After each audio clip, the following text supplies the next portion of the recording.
Hey, it says that we're live. And we are live. Hello, my members of my Dingo pack. Damn I'm it! still working on a name for you people. I don't really have one set in stone. Today I am with a group of internet shitlords who will now take turns introducing themselves. Who wants to go first? Oh dear. Going alphabetically. What?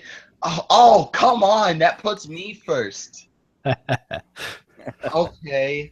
Well, I'm Brother Bear. Nice to meet y'all. I'm Bloodwing. How y'all doing? Oh, fuck you! My name was after yours, cause R comes after. Fuck you! Look, I just looked at the first letter and knew I was last, so that's all I had to worry about. I'm Rationalist Yoda, and I'm kind of new to the YouTube, and this is actually my first hangout.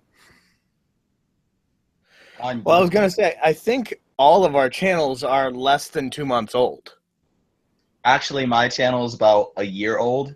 Reason being that it used to be a gaming channel that I then decided no longer to do that because I don't have a game recording software thingamajig, and so I started telling stories until I didn't have stories to tell anymore and went off a YouTube hiatus for about 3 months, and now I'm back as a freaking one of you guys. Jesus Christ.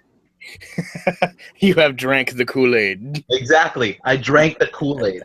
Now I'm a part of the group.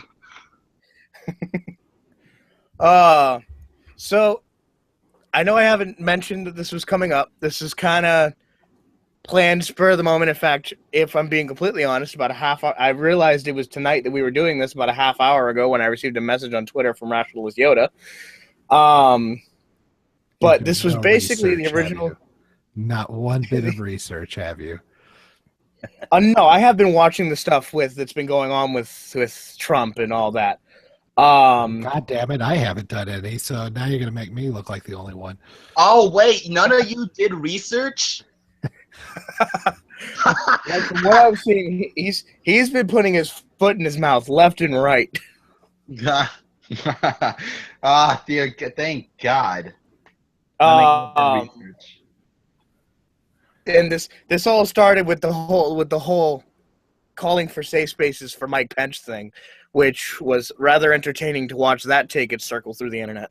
I've never even heard of that. I'm out of the loop already. Thank you. You're talking about the Hamilton thing, right? Yeah. Well, I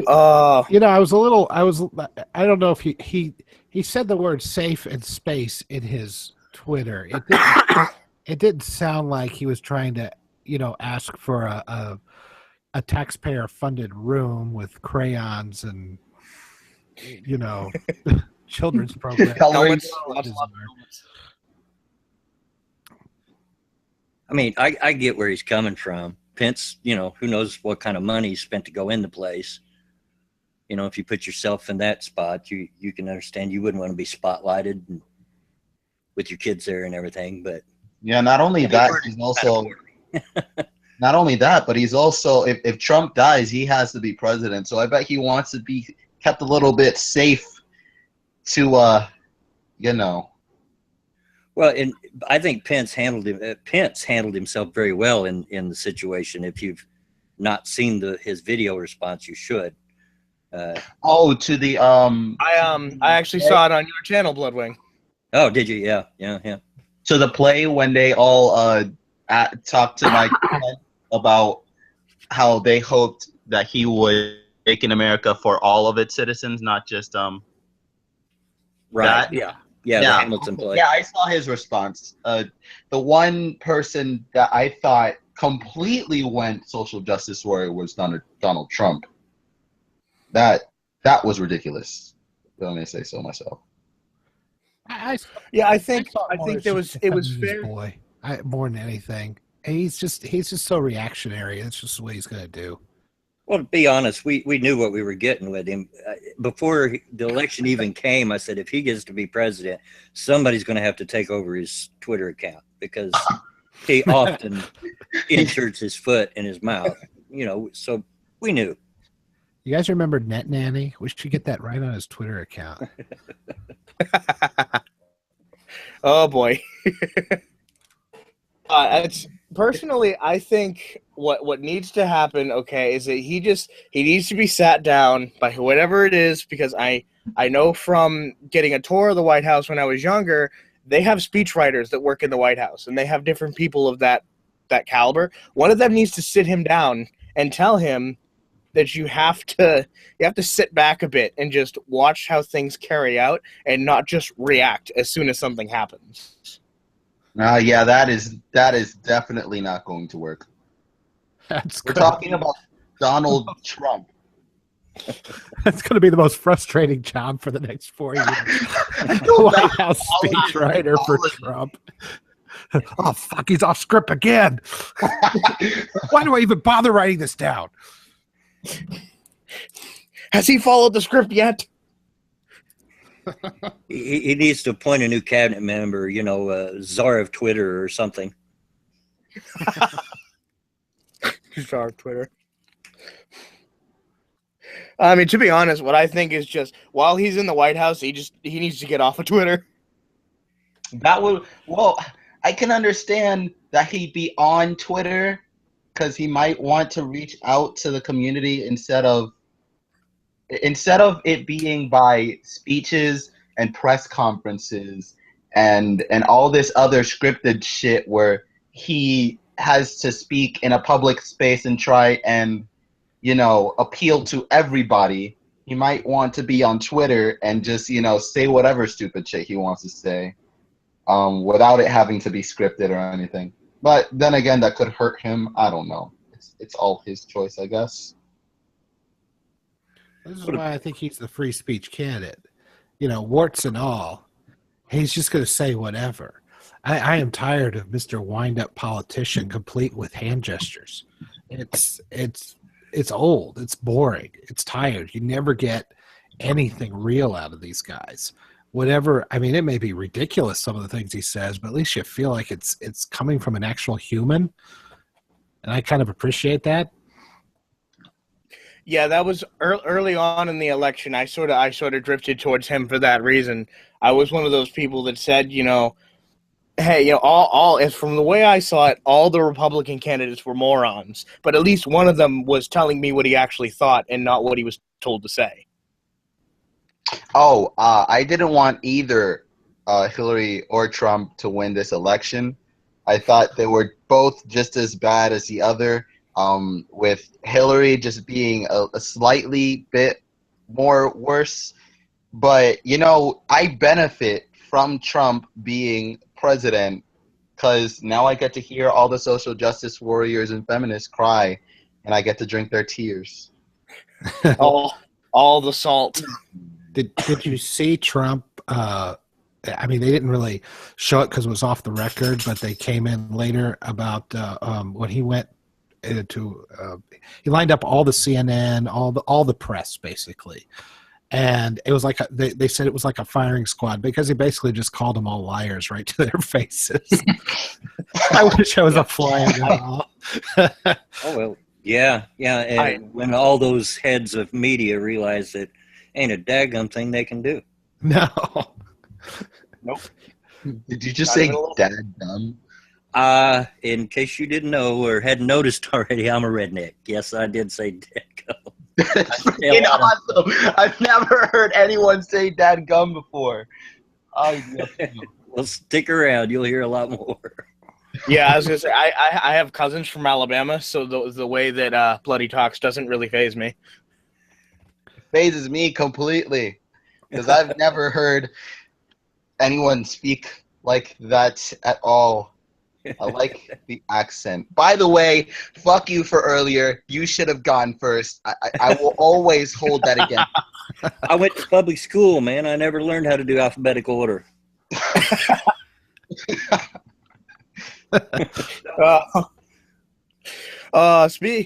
Going back to Donald Trump. Here's my favorite thing, okay? So, he lost in California. Well, he lost in New Hampshire, and he lost in Virginia, okay? Mm-hmm. but he won the Electoral College. So then why does it put to any benefit for him, if he's already won, to claim that there was serious voter fraud in those states? I once again, I literally think, you know what? I think Donald Trump is just a big troll. I think that's all he is. Just one big troll. I thought Jill Stein was doing those Yes. recounts. I thought. Yeah, she is, but Have you the heard? only way Hillary is going to get that presidency is if she gets all 4 states back. And Well, she's definitely not doing that, so. It's beautiful. She's raised $6 million, which is twice what she raised to actually run her campaign. And so far, she's gotten out of Wisconsin 3 extra votes for Hillary. Wow! Congratulations! 3 extra votes. 3 extra votes. Unfortunately, she got 5 extra votes for Trump, so it's not working out very well for her. so you wanted to vote for Hillary, but you ended up getting 2 more for Trump. He's in the +2. Getting to that popular vote. That's what I call skill. And it only costs $6 million. For 2 extra votes for the candidate you didn't want. Yep. I congratulate her. Though we have had an upside with Donald Trump that I think it deserves to be pointed out, in that when Fidel Castro died, most of the leaders of the free world were practically mourning the guy. And it seemed as though Donald Trump was the only leader of the free world to come out and say, no, he was a brutal, vicious dictator, and the world is better for him being gone. Oh, yeah, Fidel Castro was terrible. And, you know, I think the only reason Trump did that was because, again, he's not a politician. If it would have been any Democrat, any actual politically inclined person, I bet he would have been with all the free world people mourning the death of a air quote great leader. But don't listen to anything I say. I'm stupid. Just don't fucking do it. If I say anything, disregard it. This whole election politicals me. Fuck you. How long were you waiting to say that? I've had it, in the back pocket for about 30 seconds now. How long were you waiting to throw that out?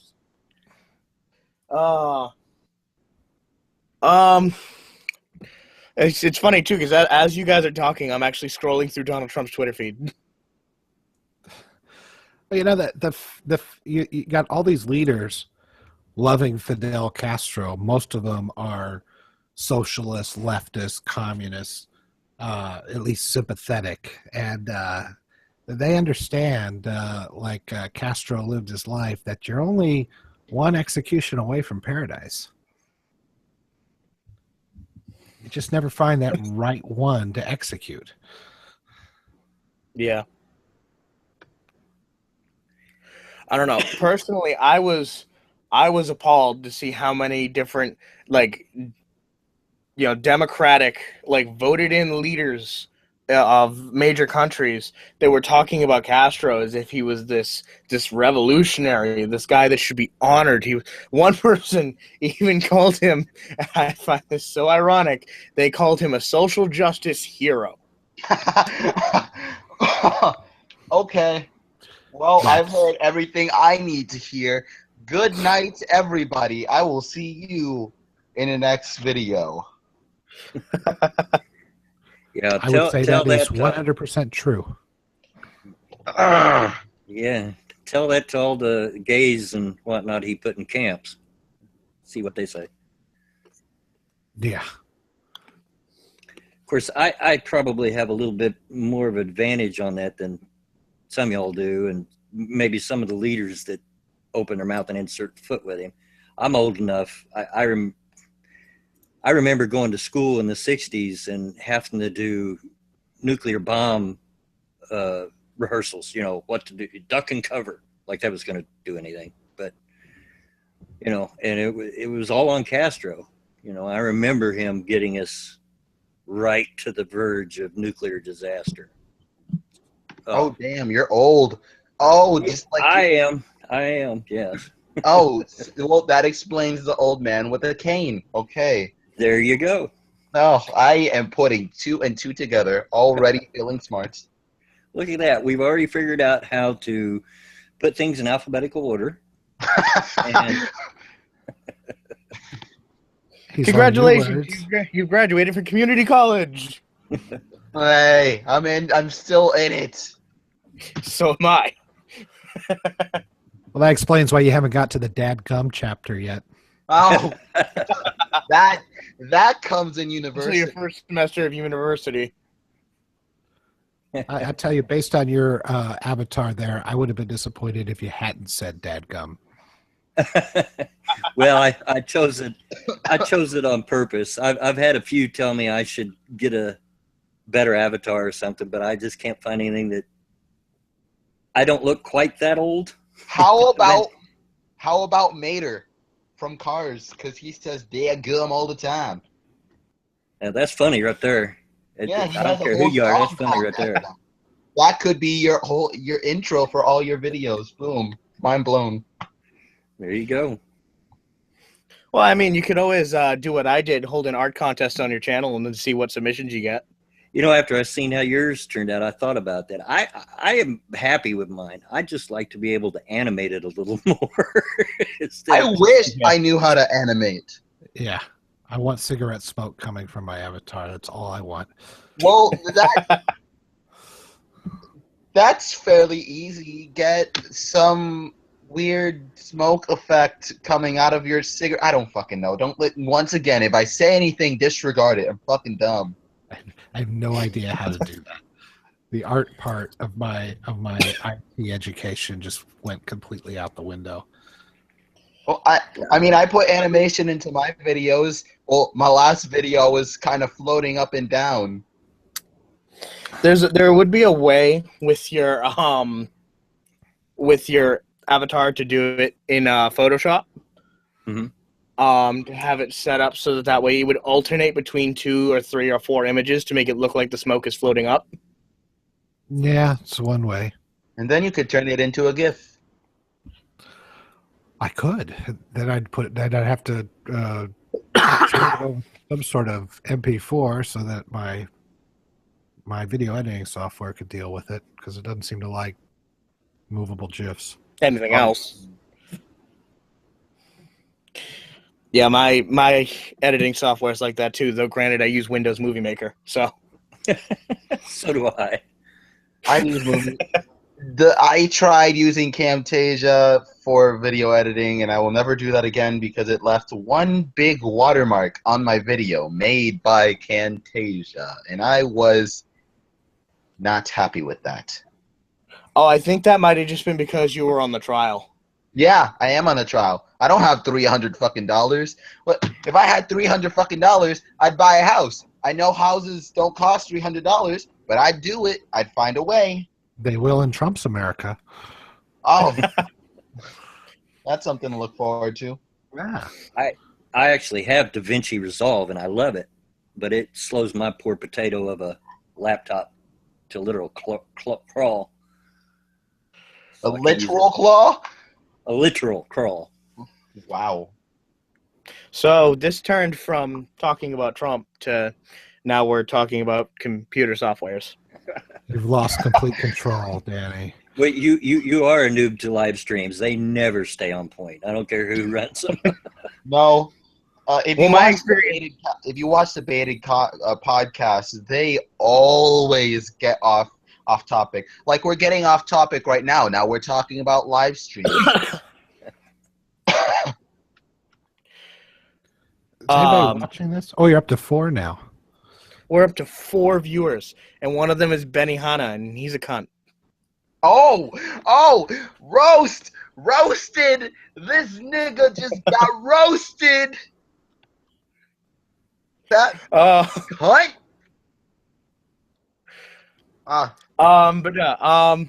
What else has been going on in Trump's America? Let's have a look around. Well, in America, I just said cunt for the first time in my life. I think. You were a sheltered child, weren't you? Kinda, sorta, yeah. Hey, there's Scribe Light. How you doing, Scribe? Ooga booga. I'll give you an ooga booga. That does not sound sounds like that person needs an adult. No, that's just lucky because I am an adult. A different adult, preferably his parents. His parents can't save him. I killed them already. Oh, well, I'm sorry. I'm about to get all Zarna Joshi at you. Was that sexual assault? Was that sexual harassment? Fuck Zarna Joshi. I'm telling you, my name is Humongous. Humongous what? Humongous. Fuck Humongous what? Humongous what? Joshi. Humongous what? See, humongous Humongous what? what? Was that sexual harassment right there? Were you sexually harassing? If you have to ask if someone is sexually harassing you, they are probably not sexually harassing you. You fucking bitch. Yeah, she's about 3 egg rolls short of a combo platter. You know, Brother Barry, it's not good for you to hold in those emotions like that, dude. You really should let loose a little more. Oh, yeah, man. I'm just glad that I am home alone right now.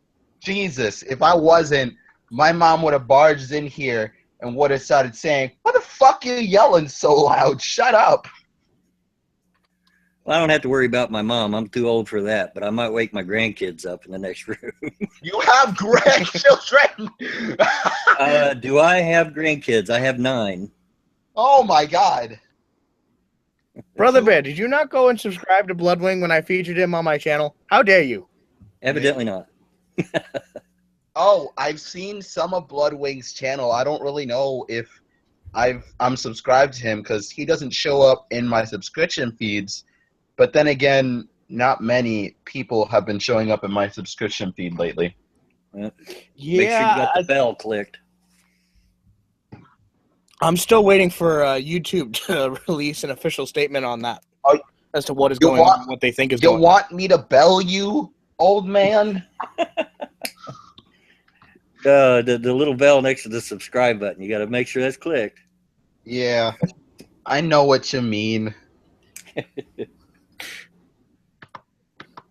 Well, I mean, it's hard to say too because most people don't like. A lot of my followers note that I'm going to have at least one video up every single day. But with Bloodwing, it could come on Tuesday, it could come on Thursday, it could come on Saturday. You never know. I have a very strict. Most people don't. Uh-oh, we're getting some echo. Oh yeah, what happened? Most people don't what? I'm getting scared.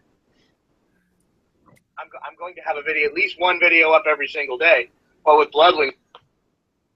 Uh-oh. That's you, Brother Bear. Is it? Oh boy. Got to put on those headphones. Oh, do I have to? All right, let me go get my gaming headphones. Yes, this is Trump's America. You have to wear headphones. Now, You never know. I have a very strict. Most people don't. Oh shit! I know what the fuck's going on. Oh, we get echo. didn't mute your chat window. Oh yeah, what happened? People don't what? I'm getting. Are you watching us? Are you watching? I was watching our live stream, looking at the comments, and I accidentally hit refresh, and the video started playing, and I started hearing people twice. So yeah, that was my fault. You see, that's the first thing I did right before we went live was I opened up the stream and muted it. Oh yeah, I should just mute it. Why did I pause it instead of just fucking? Hey, you know what, Scribe Light? Fuck you. Yeah, I'm a noob. Yeah, I'm a fucking. Ooh. Fucking noob. Oh, fuck you. Hold on, let me type this in a. you. Yeah. How do you like that? Don't. Scribe, I like you. Now, in my defense, Danny, what you said a while ago, yeah, I've been a little erratic lately, but that's just been the last couple of weeks. A lot of crap going on in the old BW household. So, What's LBW? Well, no. What I meant was that like you're more of a 2 or 3 times a week poster, whereas sometimes 2 or 3 times a day. Don't I know it? You're the single most reason I cannot stay caught up on the content I like.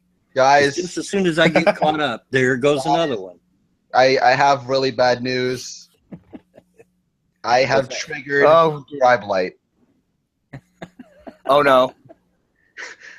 He gave me that smiling, smug face, and I said, "Don't fucking give me that face. I'll fuck you up." And he sent a triggered face, and now he's saying, "You'll be the second bear to threaten me today. Maybe I can get bearing mad and make it a hate trick." Yeah, he was at Irate Bear's stream a little earlier in the chat. How do you piss off Irate? Well, do? I guess Irate Bear is always pissed off. So yeah, that would be very easy. Irate Bear. He's doing a lot of stuff with Ranting Monkey lately. Ranting Monkey? You don't know who Ranting Monkey is? No, please don't please do not what's it called? Shame me for it. You better go subscribe to his channel right the hell now. Yeah. Who?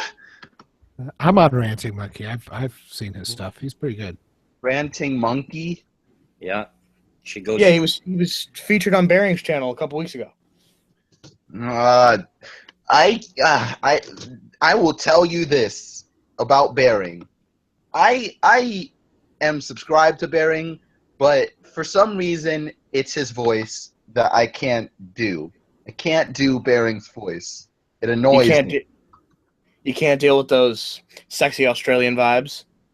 No, I just most likely. I realized something too the other day. Have you noticed that a lot of the larger channels in our community are Australian? Are they? Yeah. I thought they were all British. Oh no. They're British or Australian. Oh Jesus Christ! Oh, now come on. I'm Australian.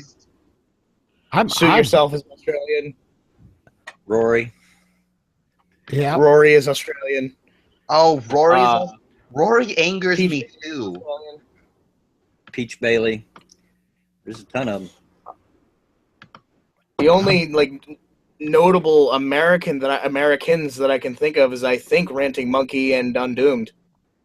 Yes, Velas Fire. You understand? It's the accent. I can't stand it.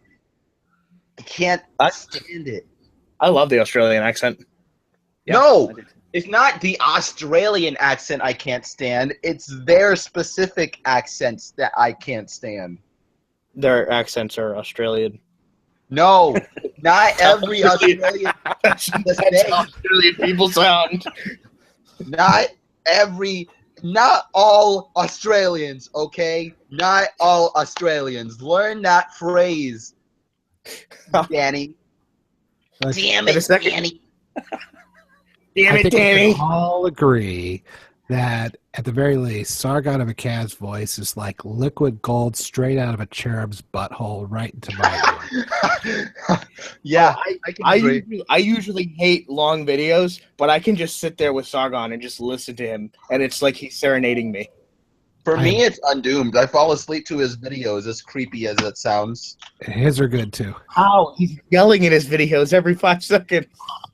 Hey, moron. Fucking moron. I laugh every time. There's not one time that I haven't laughed at that. I would Undoom's videos for me turn into me getting angry. I would put Kraut and T up there pretty close to Sargon as far as the kind of voice.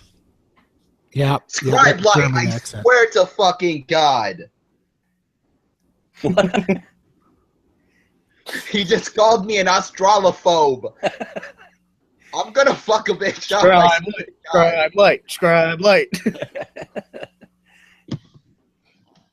I'm jealous of all of them. I sound like Harvey Firestein gargling asphalt, so I'm jealous of every one of them. Come on, you guys have already made fun of my accent. Who you telling? Hey, there's this. I don't know. I forget his name constantly, but he's a black Irish YouTuber that also does the same thing we do, and he kind of, sort of looks like me, but doesn't really. The only black people that I know of that do this, at least channels that I've found, have been some black guy, Tyler Preston, and your boy Pat. Tyler Preston, I think. I think he's the one. Is he Irish? I don't really know. Tyler Preston? No, he's not Irish. He's American. What is he? He's American. He's American? Yeah. Is he from the South? Because he speaks really, really slow. Well, that's basically Texas. Pat's from Texas. I think that Tyler's not too far from there, if not Texas, somewhere in that area. I think. Not positive. I feel like I'm just bashing all my fellow YouTubers. And I think some black guy is from the Midwest, somewhere in that area. I really just want to be friends with some black guy, even though I am friends with some black guy somewhere. Yeah, he seems cool. The only other than Bloodwing here, the only YouTuber that I have a real consistent contact with is Liv Reptile. Live Reptile? And that's because I'm constantly bringing cancer to her streams. Cancer? Why? Why not? Why are you bringing feminism to her streams? What is wrong with you? Why are you bringing social justice ideals to her? Evidently, y'all never been in a base mama chat. That's a requirement, or she'll tell you to get out. A base mama chat? Yeah. Got to bring that cancer.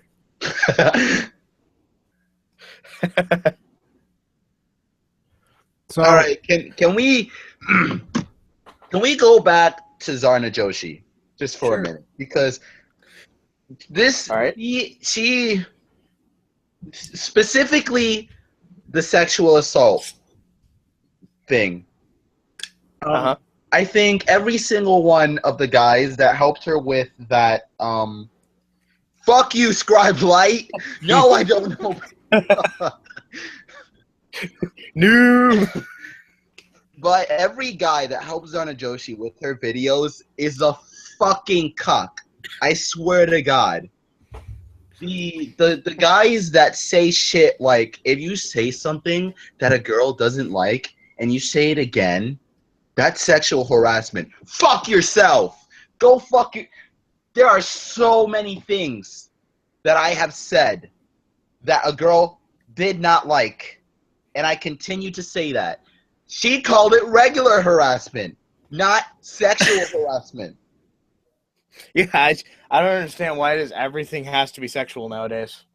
I don't know. Like, when I was in elementary school, this girl, she was wearing a shirt that said something, and unfortunately, her boobs were, like, out there. She had big breasts, right? And so the words were over her boobs. So as I was trying to read her shirt, because I have a thing where I read all the shirts all the time. Especially ones with boobs in them, I'm sure. Exactly. Absolutely. She started covering up and called me a perv, and then told me I was sexually harassing her. When really, no, I wasn't. I was just trying to read a shirt. It just happened that she had boobs. Shut up, okay?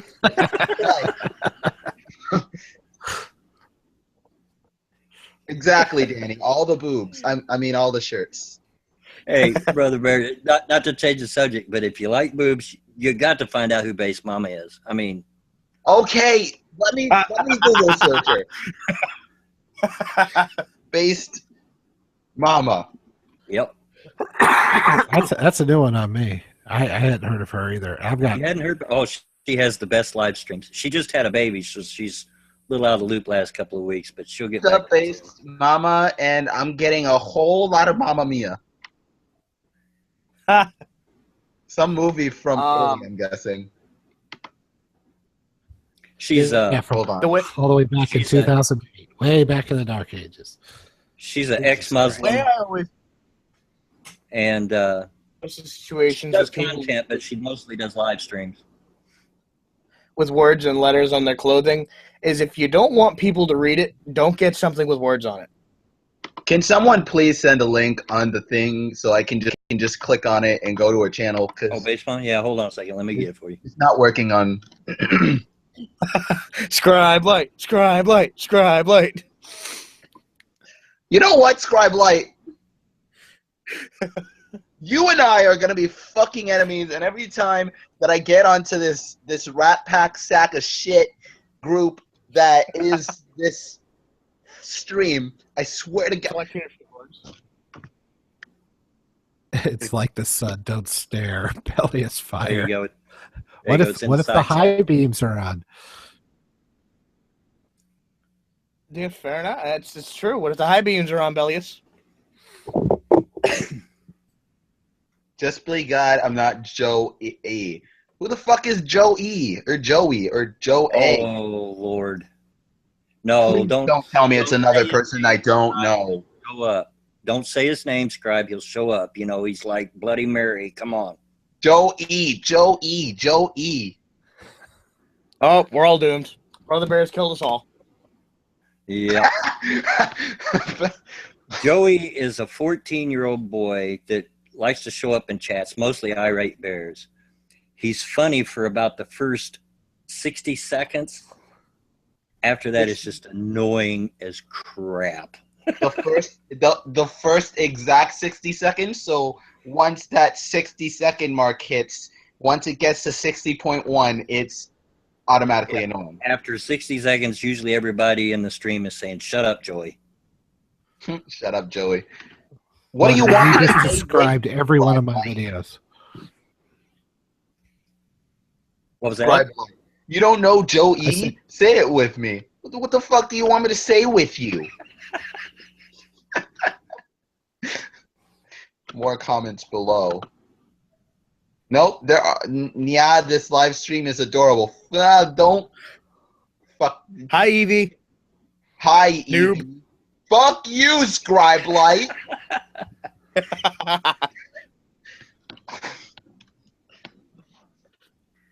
Can we please get Scribe Light in the next live hangout, if that is a possibility? If he wants it, I'll send him the link right now. Oh, send him the link right now. Scribe's my boy. Get him in here. That is right. Send him right now so I can fucking... Scribe, do you have like a Twitter that I can contact you with? Yeah, he's on Twitter. Stop shitting on my lawn. Listen, Robert, I will shit on your lawn as much as I want. Do you understand? Me from shitting on his lawn, I don't care. It's not my lawn, therefore, wait a second. If it's not my lawn, then I wouldn't be allowed to shit on it because it's not mine. But it's not my lawn, so it's not my problem. So, Danny, this is the post-Trump election stream, and I got to say it's exactly like I thought it would be. Just by the title. What does that even mean? Completely chaotic and random, I think. Yeah. Yeah, exactly. Pretty much describes his nomination so far. No, Robert. If I shit on your lawn, you have to clean it, not me. Jesus, Scribe, asshole. can you follow me back so I can send it to you in a direct message? You talking to Scribe Light? Yeah. Wow. What did you say again? I don't think he heard you, because I didn't. I asked him if he would follow me back so I could send him the link in a direct message rather than taking the chance of posting it on the open interwebs. Oh, post it on the open interweb. See what happens. Let's take the risk. I know it. Haven't you ever watched the Kraut and Tea stream? That's what he does. And everybody and her brother comes in. It's a mess. The only streams that I actually watch personally are the Drunken Peasants and Barely, to be honest. And then I watch a whole bunch of Screw Attack things, but that's completely not even our genre of video. Little Miss Evie, what are you talking about Till Smalls? Is that a dick? That's a dick. I didn't want to see your dick. It's a nice dick, though. Thank you, Bellius. Nice dick you got there. Danny! He's only The furry slightly dingo longer. has entered. Hello. Now it's really starting to feel like a mama stream. And Scribe Light is here. Good What? evening, gentlemen. Hey, Scribe. Fuck you, Scribe. Hey, I am friend to bears. Okay, you're my second bear. So Aw. feel Wait a honored. second, you're second. Yeah, I rate bears my first. You get the sloppies. Oh, fuck you! Fantastic. How's it going, that Scribe? hurt. That hurt in my heart. It goes all right. I made smoked salmon for dinner and feeling pretty good, even though it's You freezing as hell lucky outside. bastard! Smoked salmon is my favorite food. Well, you're a bear. Well, not even that. I just really like salmon. That was kind of a duh, wasn't it? Well, What a I coinky think I'm dink. gonna have to change the title of this stream from post Trump election stream to post Trump election stream that turned into a cancer stream. How about post-Trump election cancer? I am more than willing to talk about How post-Trump about election post-Trump stuff. cancer? Or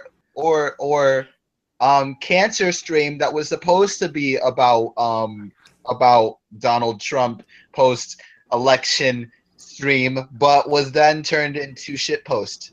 Okay, tell you what, I will do here what I usually do on Bears streams and try to keep everybody on topic. So, what do you guys think about Trump's cabinet pick so far? Bloodwing.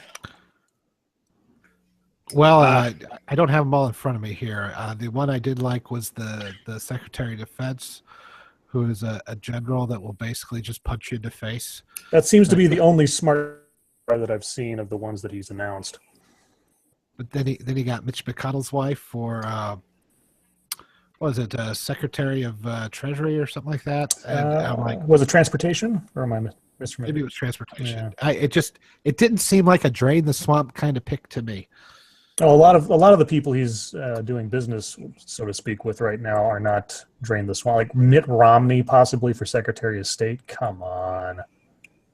You know, I had an interesting, I had a different take on that because I felt like here was a guy that basically said Trump's a piece of shit during the campaign and never recanted on that. And everybody says that Trump is really thin-skinned, and Romney's like the first guy he brings in. Well, I mean, It's kind of ballsy, in my opinion. I can appreciate the sort of Lincoln team of rivals sort of thing where you bring in people that don't agree with you, so you can keep yourself honest. At the same time, though, Romney has what kind of foreign policy experience? I mean, he was a missionary in the Mormon Church. I think that's about as far as it went. So The Olympics have a lot of different nations in them. no, that's not a bad point. But you see, what I had hoped Trump would do, being I thought for all the other things he might be, aside from being a human cartoon, as at least being a pragmatist, would be to say, okay, who's the best diplomat we have working in the country right now, and then promote that guy. And who's the best economist we have in the country right now? Make them Secretary of Treasury and so on. I thought maybe he'd actually look for the people who are good at what they do instead of just bringing out the big names. Well, yeah, if he'd grabbed Thomas Sowell for Treasury, jeez. I would have just crapped myself. But Yeah. of course, Sowell is like 137 years old, so I can understand why. The other thing that I was really surprised by is that he doesn't owe anybody anything. I mean, the Republicans didn't do him any favors. The Democrats didn't either. So I'm surprised he's not. Maybe he is. Maybe he's calling people on the left side of the aisle and asking them to come on, but they're just all refusing. I don't know. Well, he does have to. I mean, the Republicans do own the House and the Senate, so he can't just be contrarian for the whole thing. He's got to work with these guys in one way or another, and that's I think the pragmatist part coming out here. And that's going to be the interesting thing because, like, 4 years from now, I don't think Trump's going to run for a second term. So everybody and their brother is going to start running for president as of January 20th against Trump. So whoever's with him and whoever isn't is going to be setting a record for themselves 4 years from now. I think he'll run for a second term, but I figure it's going to go one of two ways. Either he completely has a landslide loss or a complete landslide win. It will be nothing in between. Well, it'll be one of the rare instances where you'll see a sitting president who doesn't run unopposed in his party, for sure, if he does, because there will be people running against him for sure. Depends on how successful he is. Yeah, we'll see. Like I say, I'd be surprised. The look in his eye and his general demeanor at his 60 Minutes interview, honestly, and I know this is mind reading here a little bit, but I don't think this guy expected to win. And I think when he finally talked to Obama about the reality of the situation, he got more than sober about the whole thing. And I don't know that he really wants to be there ultimately. I mean, originally he said that he didn't want to be president. And right. Now he is president. So this troll, like I said, I think he's just a big troll. Now we all have to deal with this troll for the next 4 years. And I'm hoping that he do good, because if he done goofs, we're all fucked. And you can't get much worse than George W. Bush, but I mean, I suppose you could go off. Yes, you could. Definitely. Jimmy Carter. Jimmy Carter, absolutely. No, yeah, well, that's true. How about another President Nixon? That would be great. Yeah, Nixon sucked. Between me and you, I'm not a Nixon hater. No, I don't like Nixon. I hated. Well, I didn't live through the times of Nixon, but I just know that it must have been terrible to live through the times of Nixon. No, it wasn't that bad. He done a lot of good stuff. It just gets overshadowed by Watergate. Yeah. He made a huge mistake with Watergate when he found out that his cabinet was involved in the break-in, and he tried to cover it up. And not only that, but didn't he start the whole war on drugs that just put? No, that was Reagan. Reagan, damn it, got my president mixed. Yeah, Nixon. As far as drugs were concerned, Nixon actually advocated for rehabilitation more than Reagan did, sort of just punishment. So that was plus and his. Speaking as someone that did live through that time and lived through Vietnam and the draft. Jesus Christ, you're old. Well, you're not. I didn't have to go because Nixon got us out. Yeah. Well, I know Nixon didn't have that hard line of stance on drugs when he was appointing Elvis to be one of his spokesmen against anti-drugs. God knows what was coursing through his veins when he's shaking hands with the president that day. Also, his Nixon is Watergate overshadows a lot of things Nixon did, especially his sort of reaching out to China and actually. China, yeah. Yeah, I mean, before then it was like, we were I mean, if things hadn't improved at that point, 20 years down the line, we'd probably be at war with them. But he actually started the whole thing that essentially brought us to at least even terms, even if we don't agree ideologically. Yeah, he wasn't completely terrible, but he did grow the government a lot. He created some of the departments of he put wage and price controls in for a time being. I mean, I'm now, Watergate to me is the least of Nixon's problems. I mean, it was a huge problem, but in terms of policy and things that actually mattered. Yeah. And bombing Cambodia didn't help anything either. Yeah, that was kind of. I mean, he did get us out of Vietnam, but let's not forget he did escalate things quite a bit before that point. Yeah, but I agree with that. Anyway, what else about Trump? Yeah, he's going to put us into war with China. I don't know if you've heard about that. He's going to put us into war with China. China? I'm sorry, China. Oh, okay. Well, most likely, I guess, with everything he says about China, but other than that. What do you think about the carrier deal? I was going to bring that up because that's my home state. I live in Indy, so. Well, then you have a better idea than anybody. So, what's that mean to you? If that is any indication of the type of thing that he's going to be able to accomplish as a president, he's on a good start. I mean, Yeah, I've always thought that, pretty you know. much- Oh, sorry, go ahead. pretty much told them, I think, of course, we don't know what went on behind doors, but he pretty much told them, I think, that, hey, you want those government contracts? Right, exactly. You're going to have to play ball. Yeah, I think I always thought that should be like a prerequisite for getting government contracts, that you have, you know, you keep jobs in America. You don't just get to get money from the American government and then ship jobs overseas or something. So if Trump makes that either a standing policy or an unspoken policy during his 4 years, man, there'll be a lot of changes. Well, seeing the way that he's done business as a businessman, I can see him continuing to do that sort of thing as president. Yeah. Well, he spoke to the Taiwanese president. Oh, and right. Pissed off the Chinese. Nothing will piss off the Chinese more than talking to Taiwan. So I don't know if that's good or bad. Honestly, I don't know. I mean, we need to do something with China, because I do agree with him that they're manipulating currency. Between them and George Soros, it's a shit show out there. Man, I hope we don't go to war over Taiwan. But hasn't that really been U.S. policy anyway? Not to recognize them as a sovereign nation, but to keep up a conversation with them. Yeah, it's sort of a worst kept secret that we're just sort of not giving Taiwan the credit for being what it is to make the Chinese happy, and we've been doing that for decades now. So with that change, what happens? Well, so Trump talking to them doesn't suddenly make us recognize them officially or anything else. That'd be a whole other ball of wax. It's not. I don't know what the strategy there is. I don't know if it was. I mean, I can't read Trump's mind. I don't know if he did that as some kind of tactical move to try to like spur the Chinese into negotiating, or like I don't know. Who knows? I understood it as kind of a quid pro quo. I mean, didn't the Taiwanese premier, or whatever their leader's called, didn't he reach out and congratulate Trump first before? Well, yeah. I mean, he'd want to, because he wants to keep the U.S. friendly to them. Because if they don't have the U.S. at least friendly, then China could just roll in and take over, and it'd be like Iraq and Kuwait again or something. So I just see that China actually launched a formal protest. So, a formal protest. Yeah. Against a guy who isn't actually president yet. I love how much stuff Trump is both doing and causing to have happen when he isn't even inaugurated yet. That's just amazing to me. Well, there's definitely going to be change.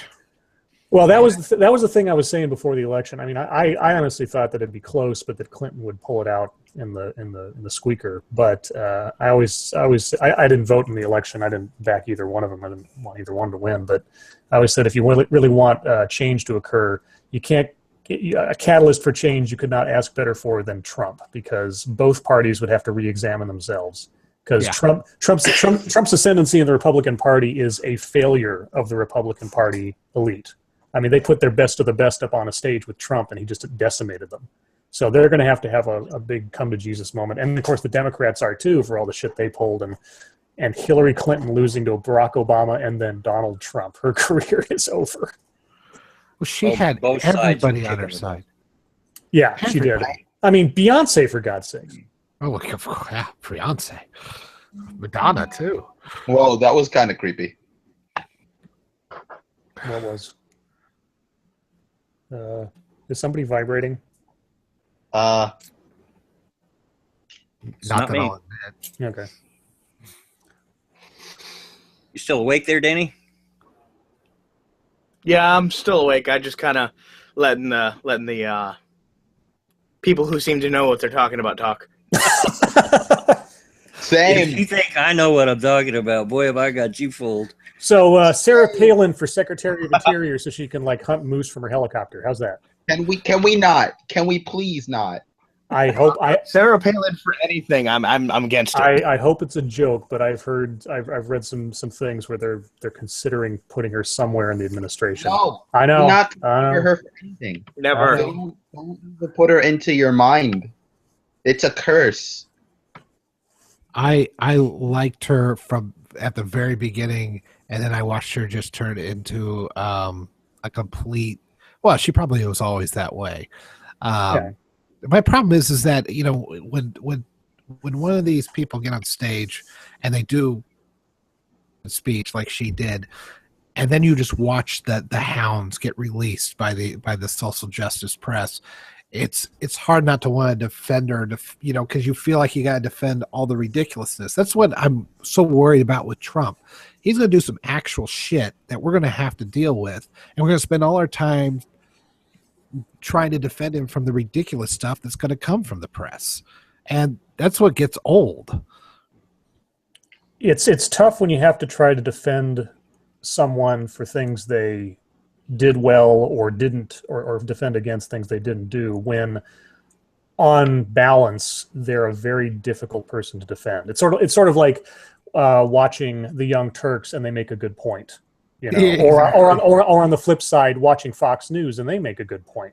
The standard that is really tough to go by, because we all have our ideological biases and everything, is examine the point and not the person. Is what they're saying, is what they're doing accurate or within reason or something else, regardless of the source of it. If Donald Trump says the sky is blue, it doesn't automatically call into question. It's just that's that. But it is a tough thing to do sometimes, because you have to sometimes sort of eat a little bit of your preferences when you hear someone that you don't particularly like say something that you can't help but agree with. Well, I experienced that recently with Kevin Logan, talking about some of the things that Trump has been doing. Like what? Like when he commented on what was it? It was the whole safe spaces thing with Hamilton. And he's basically pointed out, you come down on all of us, or some of us, for, he says, well, here's your candidate advocating for safe spaces. Well, and of course the question is he trolling? Because that whole flag burning thing, sounds like it might have been a callback to something Clinton was doing. So was he trolling the social justice safe space stuff by saying that, or was he actually complaining? It's hard to tell. He's his own Poe right now. Yeah, Well, we have nothing really to base him on at the moment. You've won. You got to stop with the trolling. I hope he stops. I hope he stops with the Twitter and the trolling and stuff once he's inaugurated. He can get away with it up until the point where he's not a citizen anymore. But honestly, there's at least a modicum of statesmanship I expect from my president, even if you are a fun president, so to speak. I really don't hope he stops with the Twitter. Well, I hope he stops saying stupid shit on That's Twitter. what I mean. Yeah, no, Twitter is a communication tool, fine, just as long as it's not all just childish bullshit. Okay. I can completely agree with that, because I'd like a president that doesn't make our country, no matter how much faith, the little amount of faith I have for it anymore. I really want this country to be looked at and be respected instead of looked down upon because of our fucking president saying stupid shit on Twitter. Well, we've got two things opposing each other here. First and foremost, there's the old John Wayne quote, I didn't vote for him, but he's my president, and I hope he does well. And on the other side, we elected a game show host to the highest office in the land. It's going to be difficult for anybody to take the country seriously when, let's be honest, we have a TV personality. I mean, there was a movie Robin Williams did. It was called like Man of the Year or something, or Man of the Century. Or something. That. Yeah, it was about essentially a Jon Stewart type talk show host who, by an accident, ended up as president. And it's a bad movie, but it is almost, and except for the fact that Trump won legitimately, it's almost the same kind of quandary you have. It's like, well, here's someone that has no political experience whatsoever. People find that an attractive component to him because he's not part of the system. At the same time, though, he has no political experience. So, which side of this is good?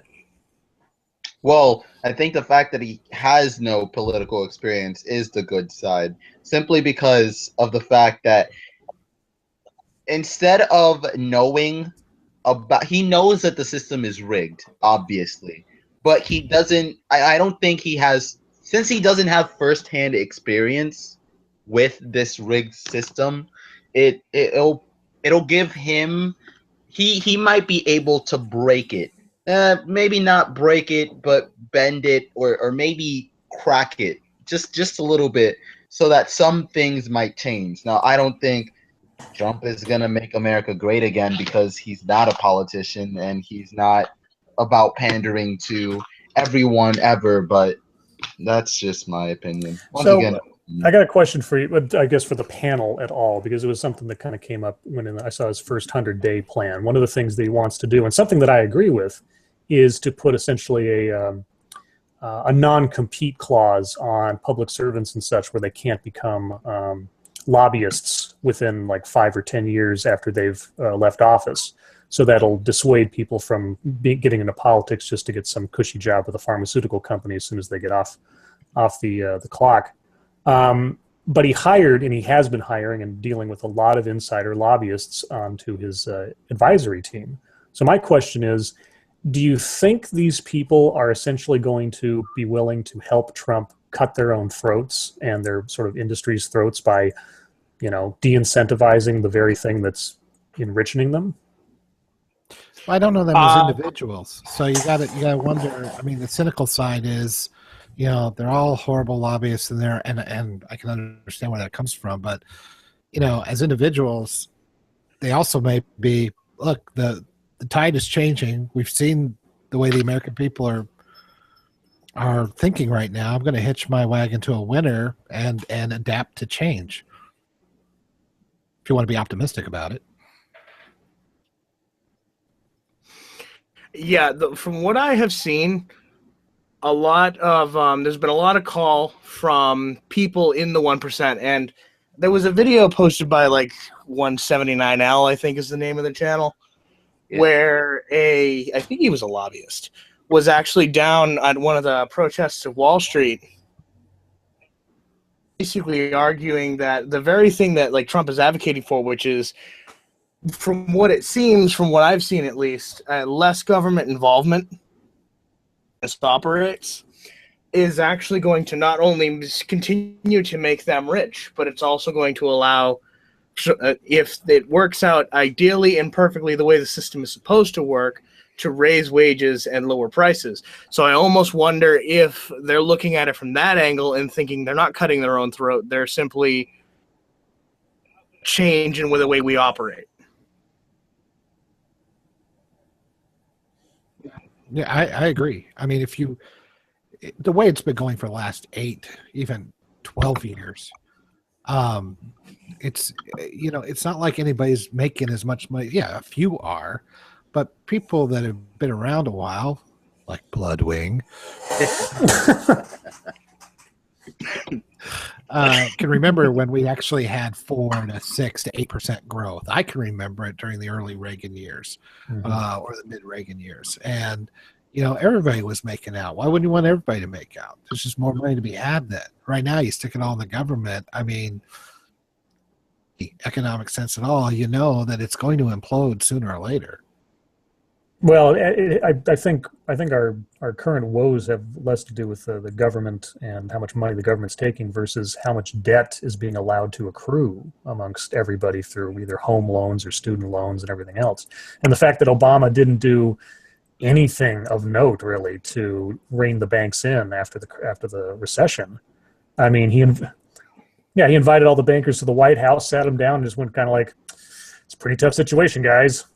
Okay, nice talk. Okay, bye." Like, Jesus Christ. I mean, if there's one thing that I'm most upset, just to go off on a tangent real quick, but I got disappointed with Obama within his first 2 weeks, I think it was, because he made a speech, I think it was either just before the inauguration or just after, where he effectively said, I'm not going to do anything, I'm not going to prosecute anyone regarding the Iraq war. We're just going to look for the future and everything else. And I thought to myself, this man is a constitutional scholar, and he is ignoring the factor of precedent as he is about to take the highest office in the land and the abuses that took place with his predecessor. It boggled my mind that it just didn't seem to be a concern for him. Now, I understand that, you start a prosecution of public officials and everything else, you're going to go down a rabbit hole that'll last decades of investigation and cause chaos in the system. But I mean, at what point do you call somebody on there to account for the things that they do? Anyway, my tangent. Oh no, I agree with you 100%. Well, Obama, he was a constitutional scholar, but he didn't like the Constitution. I mean, all Apparently his not. executive orders kind of show to that. I mean, he feels like it's an impediment. He's drinking all the social justice and socialism Kool-Aid. So his job was to dismantle it or pull it away as much as possible. I mean, Well, who made that fashionable, though? I mean, you look at what Cheney and Bush did just before him. I mean, they opened the door and gave him all these tools, or at least maybe not gave him these tools, but made those tools far more, let's say, non-controversial because they had set the precedent again. Well, I would say there was nothing but controversy during the Bush years, but yeah, I would agree. Once you open the door, it's hard to close. Mm-hmm. Yeah, but remember, guys, Bush dodged that shoe. Oh yeah, God! Talk about the most embarrassing capstone to a presidency ever: dodging a shoe. Jesus. Now, here's the thing, though. Okay, now, but speaking of those tools, okay, so Trump now he's going to have his hands on the keys to the kingdom. Do you think he will executive order, I don't know, the wall or the screening of religious factors and such? The screening of religious factors, I think, is possible. I think the wall is too big of a financial move for an executive order. I don't think that wall is going to exist. Mm-hmm. Yeah, I thought it was smoke the whole time, too. For one, Mexico is not going to pay for it, and I know that America is not going to pay for it with the debt that it's already in. That wall just is not going to be built, and I'm completely fine with it. It doesn't need to be built. You just need to enforce what we got. That's all you need to do. Don't have sanctuary cities. Attrition will take care of itself. You don't need to build a giant wall. Well, there's the other thing, too. You think you'll actually crack down on the sanctuary cities, because a lot of them are basically saying we're not going to comply with anything the federal government tells us to do, which is amazing to me. I mean, if it did come to that. All he has to do is withhold the money.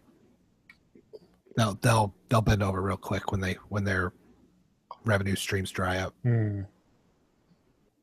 And I can see him doing that. Absolutely.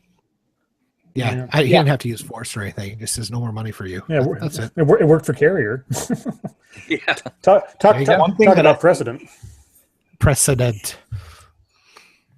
It's going to be nice too with Trump going off of that is that he's not a military guy, he's not a political guy, but he's a business mind. So if somebody doesn't do what he wants them to do, thought is going to be how can I mess with them financially, not what kind of bombs can I drop. You're fired. You're fired. Well, that's just it. He's not a politician, so he's going to be doing things that are actually effective. Well, whether we agree with them or not. Let's not extend him credit for things he hasn't done yet. Granted, I mean that's the direction he's going to go. He's not just going to make some dumb speech and then act like words mean things. I am interested to see what he does, not being a crafted politician. On the flip side, the idea that a businessman might make a good president, only so long as you do not consider the United States of America a for-profit enterprise. Because if you start operating the United States as a business that must make a profit, then we're heading into some very strange territory there. Well, yeah, we are in new territory all across the board. I mean, we've never had anything like this, at least not in the modern era. So, well, he's not the first businessman that's been non-politician businessman that's been a president. But not in the modern era.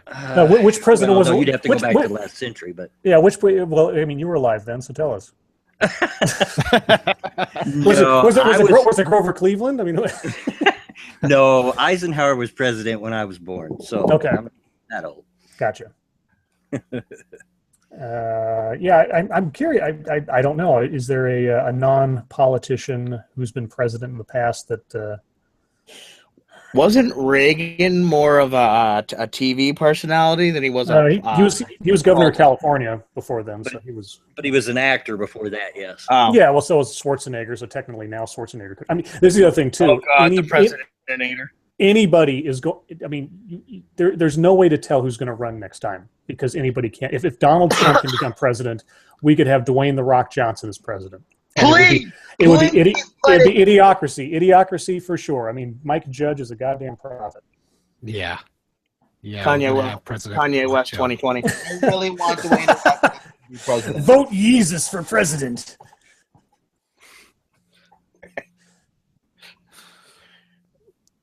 So you were asking, do you think he'll? You were asking two questions, and if you think he will force through executive order, Or what do you think he might force through executive order that's within, like, And- quote unquote Well, reason? I can only go by what he's saying, which I Mhm. know, it's like the Bible. Some of the stuff contradicts the other stuff, but Yeah. he's saying things like, every regulation we put in, we're going to take out two. Yeah, that's. I'm going to get rid of executive orders. So I think his mindset is less power, less government. I hope that's the direction I'd like to go. But whether or not he actually, when push comes to shove, will he actually do that? I mean, I don't know. I mean, that's the thing with Trump. He's so unprecedented. So, I mean, I don't want to go the cartoon route. He's just a liar. I don't know. He says all kinds of things. And the actual direction he's going to go, I have no idea. I can only go by what impressions at this point. Yeah, it all depends on where he's going to remove government oversight from. Like, we need more on the banks. We need less on, I don't know, like personal finances or something. Children's lemonade stands. Yeah, Just to interject a little bit. Personally, where I think the government really needs to pull back, and he and I don't agree on a lot of things. But right now, I'm going to cite Mr. Dapperton. It seems the way our country goes, the more government regulation we have over the economy. Well, what caused the 2008 crash except the repeal of Glass-Steagall, which was keeping the banks in line? I mean, you'd have to have if you don't keep a handle on these guys, they're just going to go loose because, I mean, personal ambition and greed are human traits. They're never going to stop.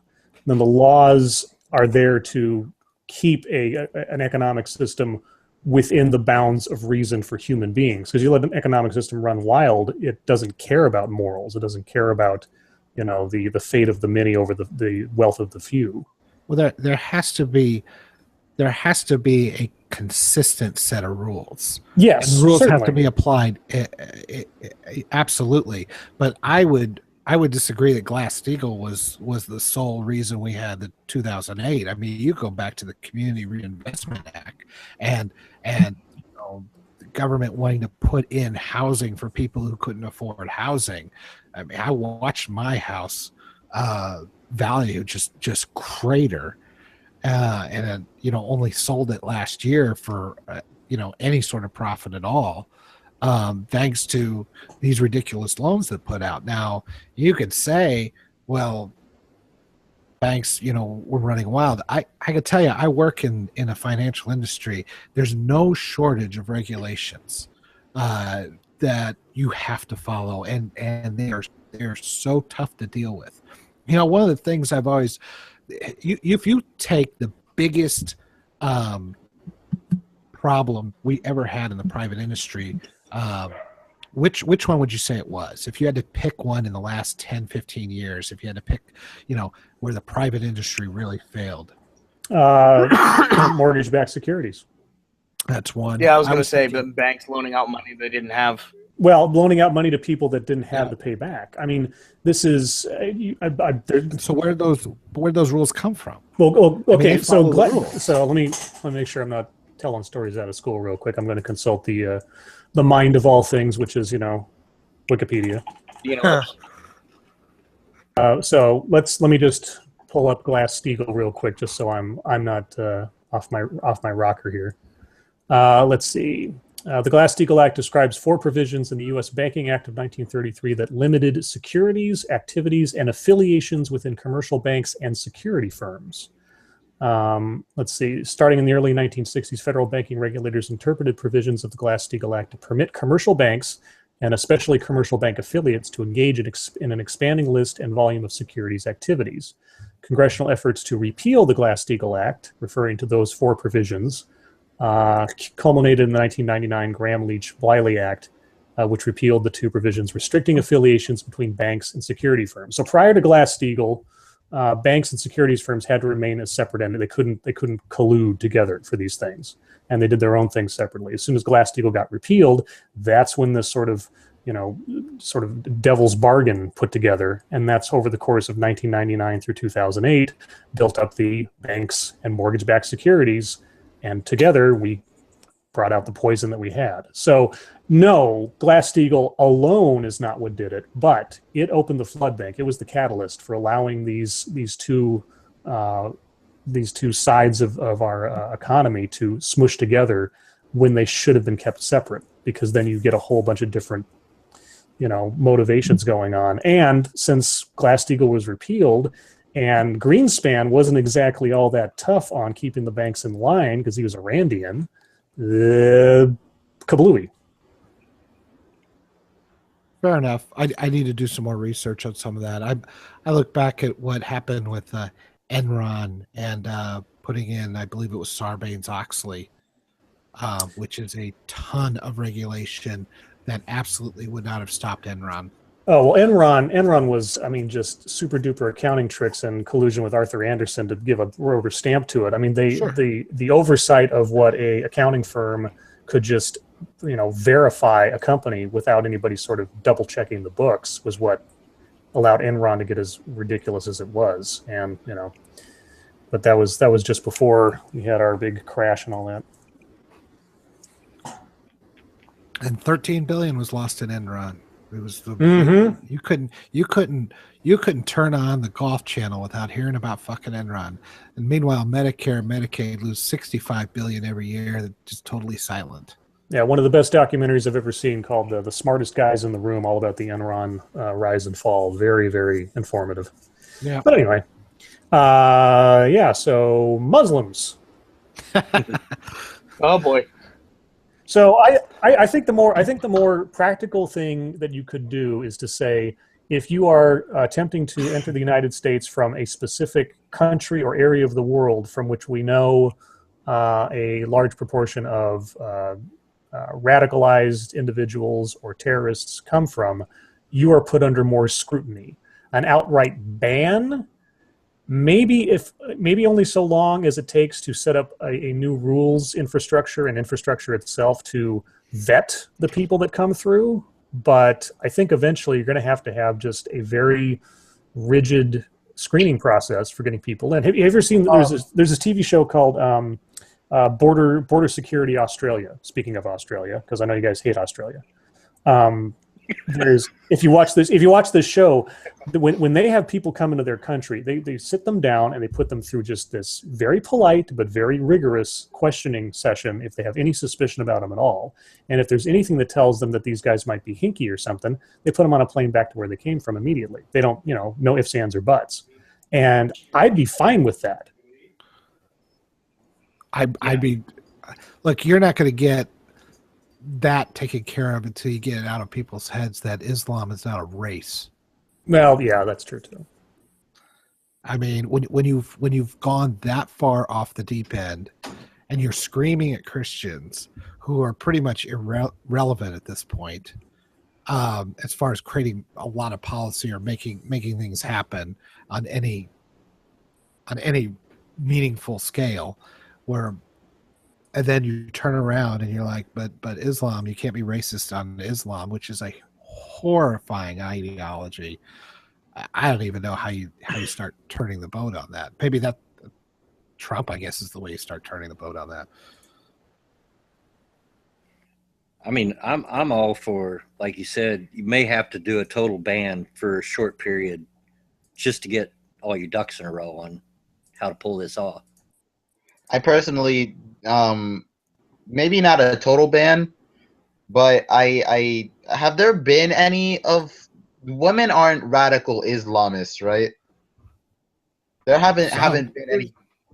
Yeah, There's the been one in rare Cal- cases, but it's San not Bernardino. something. Yeah, San Bernardino shooting. You've had female suicide bombers. You had you can have a radicalized woman. Yeah.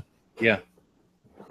I personally want, and I know this sounds stupid because of the fact that who's going to take care of these people, but I really just want an age limit on the whole migration thing, people coming into America from those places, because of the fact that we know that a kid is not going to understand this whole radical Islam thing. They're just kind of living their life, trying to do their own thing. Well, here's the problem. If you get a How do kid you come in, he's justify taking the kid from their parent? exactly. You're gonna. I mean, the kids aren't coming by themselves. That's the thing. That's why I'm saying it sounds completely stupid, but I mean, I wish that was something we could do, like some kind of adoption system. What do you mean? What do you mean by a kid? I mean, how old are you talking here? Because I mean, we've got plenty of pictures of Not kids. 10 and 12-year-olds with rifles and automatic weapons and death to America. I mean, it happens pretty early for them.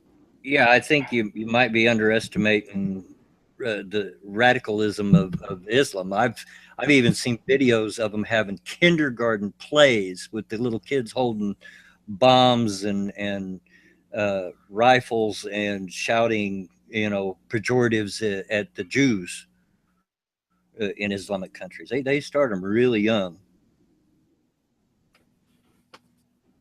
Well, there goes my argument. Well, like I say, I think you have to say clear and loudly across the world. It's like, okay, from this date to this date, we're going to shut down immigration visas and such from these countries, and at the end of this date,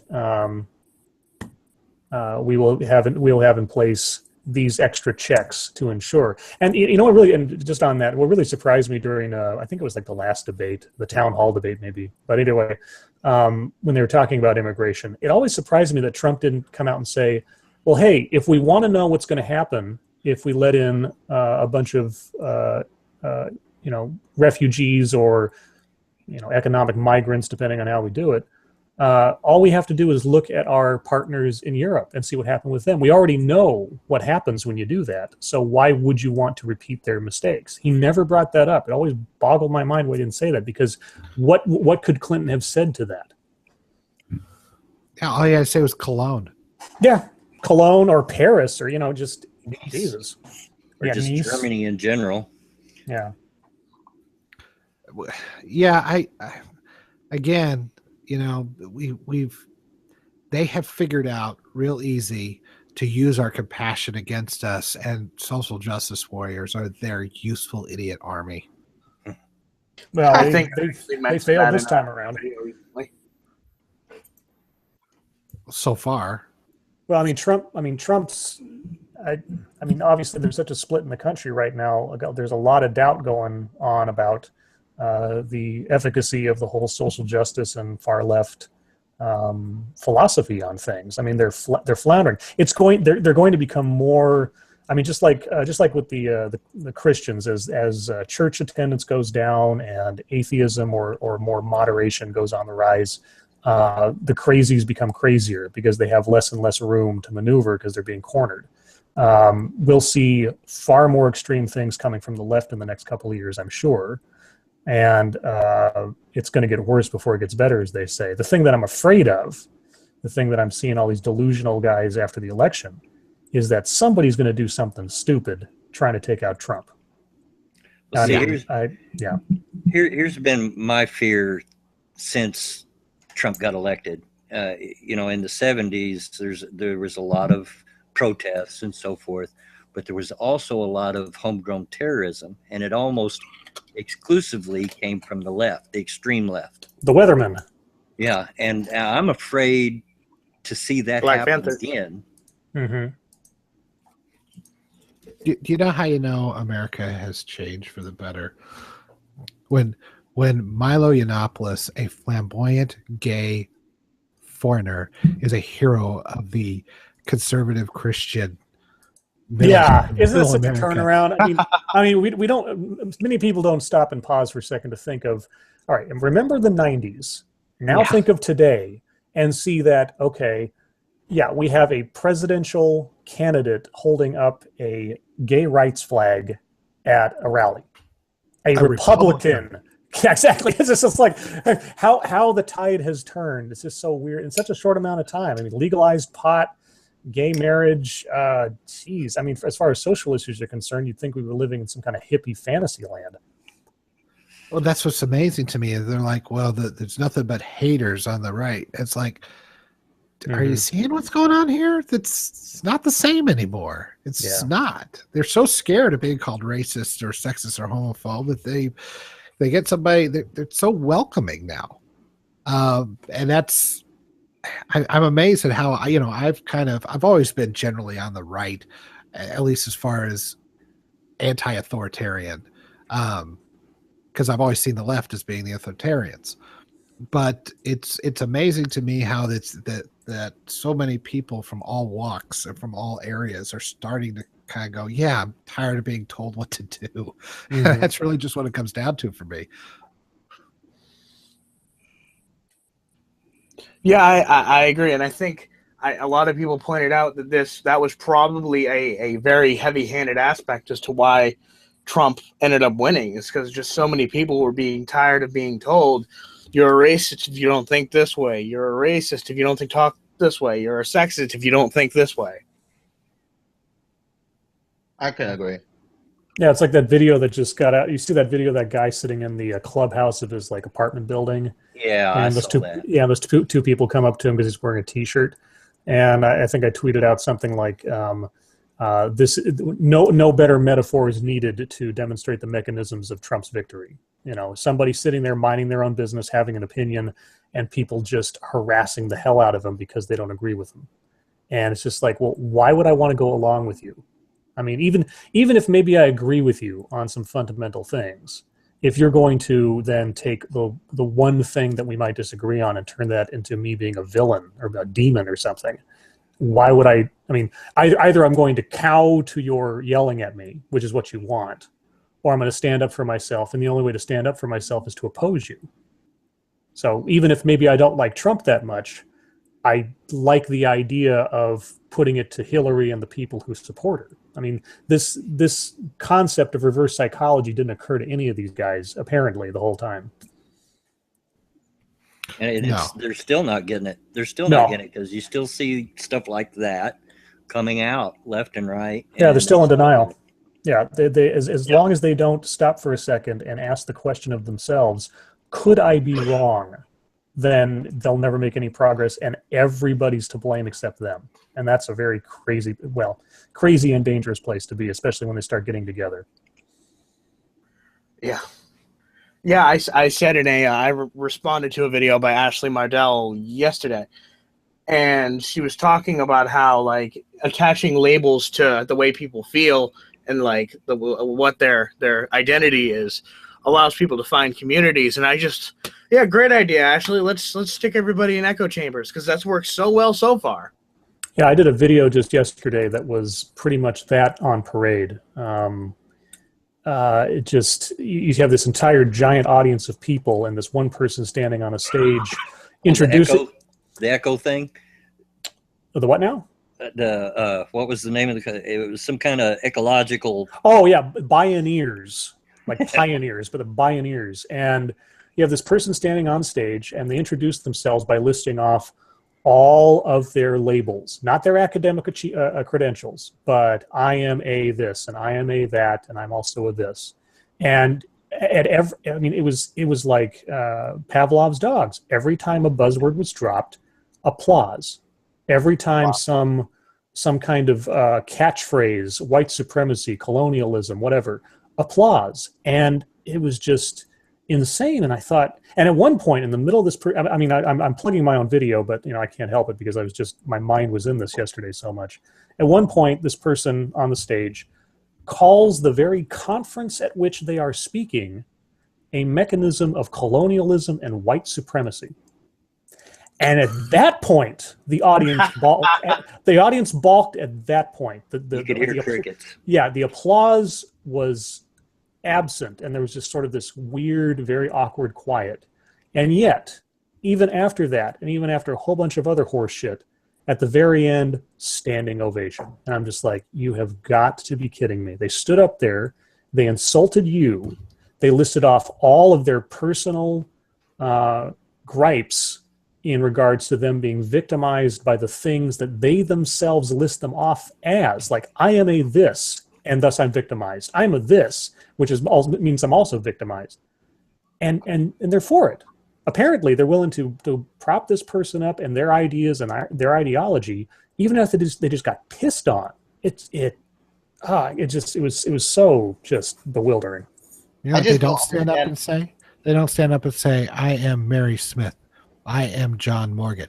No, they say, I am this identity group. It's creepy. It's like you want to be a part of some sort of collective, some board collective, and just all things that make you unique are just getting swallowed up. I kind of look at it like if you're looking at a script and a part for a play, and it just says African woman. Okay, there's no character there. It's just a descriptor, and that's it. Unlike if you had like a name like Mary Jones. Okay, this is a person. This person has a background. There's something more to this than just a label. And when they stand up there and they just list off their labels, it's like the content of your character is absent. You have no character. You are a thing at that point. You are making yourself an object. Anyway, I could go on. I have a question. Since all the cool kids are doing it, I think we should all go around and give our labels. I am an attack helicopter dingo. I am a pansexual mailbox bear. I identify as an Amazon gift card because everyone will want me. I identify as an Oscar Mayer wiener because then everybody will love me. For that is what I truly want to be. Exactly. Is love? I am a well-armed swamp frog. Okay, well now that we got that out of the way, boy, that was cathartic. Thanks, guys. That was like hitting bongo drums around in a fire circle. Thanks. Bear had a question though, didn't you, Bear? Yeah. Does everyone within this community, just so you guys know, you guys keep on saying left and right. I've never really understood the whole left and right thing. So, but anyways, does everyone on that believes these ideals, does everyone there just want to be a victim? Because that's what it sounds like to me. I am this, therefore I am this, or I am this, therefore I am oppressed. They never really say anything about themselves that make themselves look better than I am a part of an oppressed group and I am oppressed. Well, you see, this is going to be my armchair psychology for a second, but the more that you can externalize your problems, the less you have to look at yourself internally to address the source of your own problems. So if I am a this, and this, I can avoid talking about who I am, where I come from, or what I do myself. It's not what I do that might be the problem, so I don't have to examine myself. My problems come from what I am, which I can't help. Therefore, I'm a victim, and I don't have to do any self work to improve my life. I think you have it on the basics there, Scribe, but you could describe that of anybody who doesn't get a job or takes too many drugs is always somebody else's fault. Sure, I mean, so some people do it as parts of their lives. It's different than making it in the entirety of your identity. Sure, but that's where I think the political thing comes in. I have a theory about that. I think that these professors, now 2 generations removed, probably, always look at the wonder years of the 60s, this great moments of fighting back oppression, which it was, the whole. Mm-hmm. You can't get away from it. I mean, movie after movie, it just comes out glorifying these days. I'm not saying they weren't important. I'm not saying those stories don't need to be told. But now they think that they're still wanting to fight those fights, like be the hero and fight against oppression, and so they look for oppression anywhere. So you see some group that is doing some sort of task, doing some sort of job, doing whatever. Some people in that group are doing better. Some people in that group are not doing so well. The people that are doing well must be oppressing the ones that are not doing well. Let's go fight that fight. And it makes them, that's where you get into the, moral virtue signaling and that sort of thing. That's just my theory, but yeah, it's like I did a video like probably the second or third week that my channel was around, responding to something that was done by Michael Rowlands, where he was trying to quote unquote clear up what Anita Sarkeesian was saying. Just throw out one of the many quotes that we have, making her look like a total fucking bigot. And basically what it turned out to be was that he was able to prove that she wasn't. It was that everything is racist, everything is sexist, everything is, and you need to point it out. He ended up proving that wasn't necessarily what she said, but what she did say was she went into a community looking for those sorts of things and went in with those assumptions, thus going in with the farthest bias that she could possibly have. And that's I feel really epitomizes the way these people think. But if you go into something looking for something very specific, you're most likely going to find it. Even if you have to stretch out that putty just so far that you somehow find it, you will find it no matter what. Like if I go into this group looking for racism, I pretty much already found a couple of things that I might have said that someone might get triggered about and think it's racist. Therefore, yeah, it's like the Rolling Stone article. They went looking for a rape story, and lo and behold, they found somebody willing to tell them a rape story. Yeah. Well, look at how damaging that is when you're not looking for truth. Exactly. If you go in looking for negativity, you will, no matter what, always find negativity. That's something that I've experienced myself, and it's something that I think everyone needs to learn, not just social justice warriors and. Oh, absolutely. Right. You're only figuring that out now, noob? No. Speaking of looking for negativity. Oh, absolutely. My mom always put it this way. My mom always said, if you look for trouble, you're going to find it. And it goes for both sides. I find myself sometimes when I'm looking for content, looking just a little too hard sometimes. So right. You have to back off a little. Yeah, I've been getting that kind of tendency too. It's like, okay, I'm looking for things to be mad about, which is not. That's not. Well, no, I mean it's seriously. I mean it's the difference between having, when you start, like I did a video weeks ago now on a lady who kept bringing up the atrocities of the past, as you're wont to do, and use them as examples of why the present is so shitty, like. The Zoot Suit riots of '33 or something are an example of how the police beat up Hispanic people en masse. And like, wait a second, this thing from 1933. If you're looking that hard for things to be mad about, you're becoming an ideologue, whether you want to admit it or not. That you're trying to make yourself angry just so you can be outraged to be outraged. And I'm really trying to temper myself in this new sort of YouTube thing that I've fallen into, not to fall into that if I can help it. Yeah, I find myself doing the same thing. For instance, during the election, I was pretty impressed with some of the Project Veritas videos that came out. They're pretty cut and dry for most of them. But then he came out with one that I guess they were at a cocktail party or something like that, and a couple of donors said some things that I may have disagreed with, but they weren't illegal. They weren't. Maybe they're damaging, I suppose, but basically they just said, well, blacks are crazy because they keep voting against their own interests. Well, I feel the same way if they're voting Democrat most of the time. So I didn't see that as like something that you should be having a hidden camera and parading these donors all across America. I was like, wait a minute. You know, we got to be fair about this. They're entitled to their, whether I think they're wrong or not, they're still entitled to have that opinion and to be at a Democrat donor party, which they're giving money to, which they're certainly free to do. Why are you crushing them like this and exposing them like this? And I felt like he took a step too far, and I called him out on it. Well, this is James O'Keefe, so as soon as I heard it was his videos, I was already wary. But the proof was in the pudding on some of the videos. But O'Keefe has a record of manipulating film in order to make a point that isn't there. So I was already wary as soon as I heard his name attached to it. But that, you know, not everything he says not everything he got was. I mean, exactly. Guys got fired. People got fired.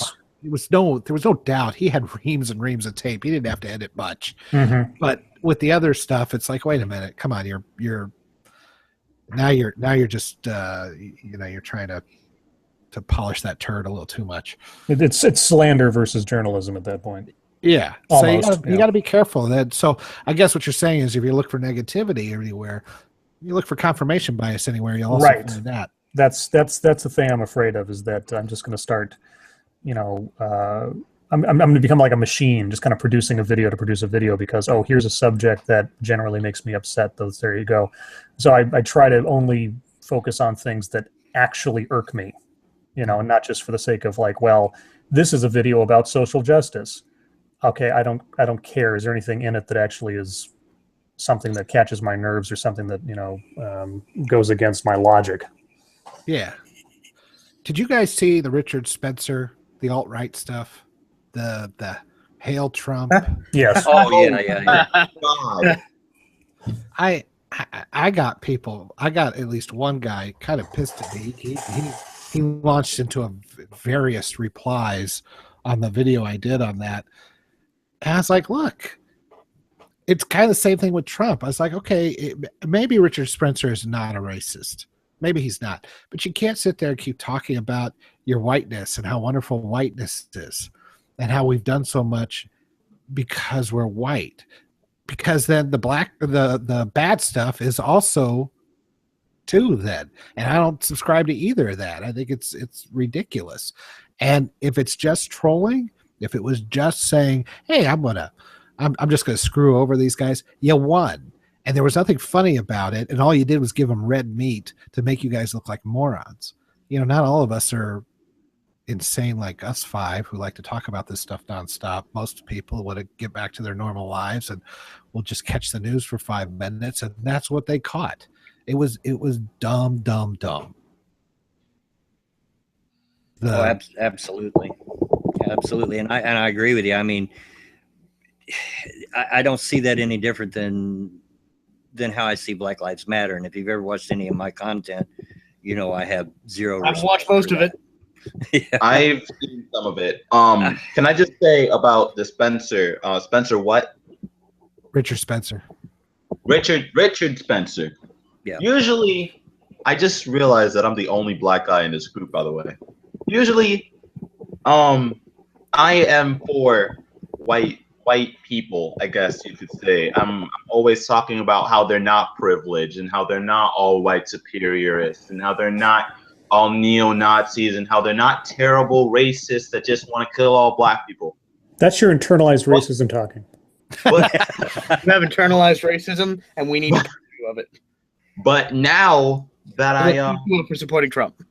Now that this whole Richard Spencer thing came out, and because it's so out there, because everyone pretty much knows about it, I can't make these remarks about white people. Most of my friends are white, so I know that most of my friends really aren't racist.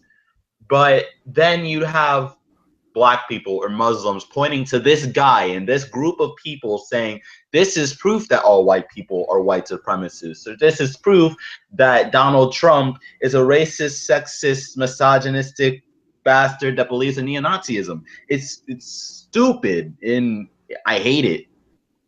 Okay, so I have a challenge for you guys. My kids are adopted. My daughter's black. My son is half black, half white.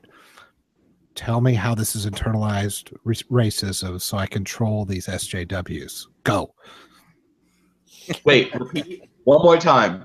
I need to hear that again. I'm slow at processing. I say my kids are adopted and they are mixed. One's black, race. the other one's half black, half white. Right. Actually, my daughter's 3/4 black, but whatever. But there's got to be a way I can. They're going to tell me that this is some sort of. How will the SJWs?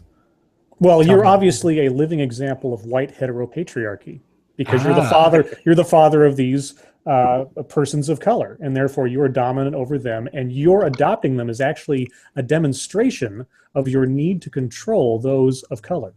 Oh, that's exactly. You're going to indoctrinate them with the idea that white people are better because you're just going to be such a great father that they're going to think white people are great, and you're just going to internalize racism. Exactly. It's funny that you bring that up, Scribe.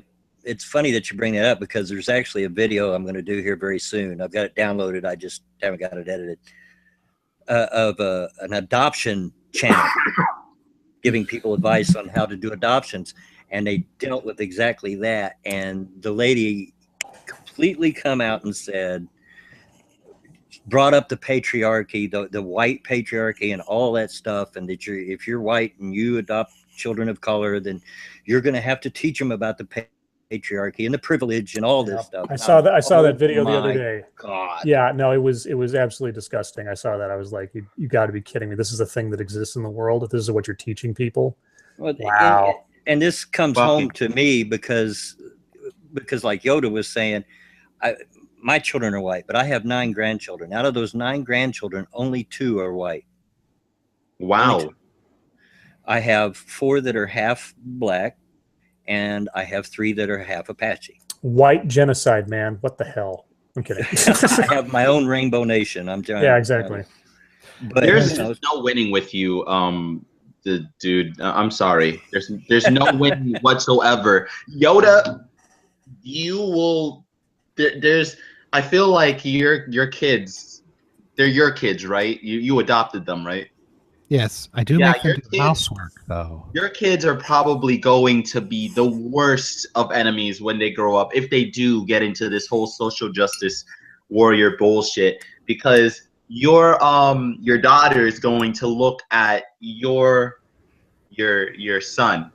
She's probably going to say something like, "Oh, patriarch, you have white privilege, and you're a white male that was taking care of my white male father. Therefore, patriarchy. Therefore, I am oppressed. Therefore." Oh no, it goes deeper into the rabbit hole than that. I did it because I keep saying it. I did a video a while back that was essentially this student had coined a term called what was it? Oh God, no, I'm completely I have had a brain freeze. I'm so tired. Misogynoir. That's what it was. Misogynoir.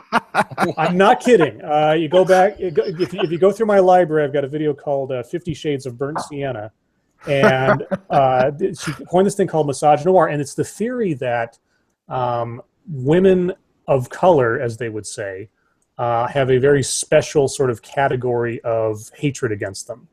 And their video progresses into, not only is it that black women are being specially targeted, but also the shade of black you are is also a matter of superiority and inferiority. Yep. Oh, if you are light black skinned, or as in the olden days they would have said high yellow, if you're light black skinned, you have more privilege than the dark black skinned person. So they used to call it the paper bag test. Yeah, I remember. I don't remember the paper bag test, but I remember learning about it. Yeah. Yeah, so this sense of like, not only are we victimized on the opposite side of the aisle where it's like white versus black, but also within our own race, there is a hierarchy just based on the shade of how dark you are. So the when you were talking there about, his daughter versus his son because she's black and he's mixed, yes, he would technically, by this theory, have more privilege just based on the fact that his skin wasn't as dark. I'm assuming. I don't know. I don't know what your kids look like, but she looks pretty much black. He doesn't. Yeah, okay. It's funny though. She's got a good head on her shoulders, and was, in her high school where the teachers are, of course, pretty leftist. She's a black girl for Trump, and they don't know what to do with her, Right. Because they can't criticize her because that would be racist. Right. Exactly. So I said, "Are only for good." or when it's funny. Now, guys, my voice is about giving out because I haven't drank enough water, so I'm going to start turning into a frog here pretty quick. But Bear, I appreciate you inviting me on, even if I have called you a noob like 5 times now. Oh, Actually, oh, sorry, Dingo. I'm sorry. It's your stream. I apologize. No, it's not my stream. Okay. It's Dan's stream, but I love you, dude. Oh, You do you. Oh, You- see, you know I am friend to Bobby bears. Bears love me.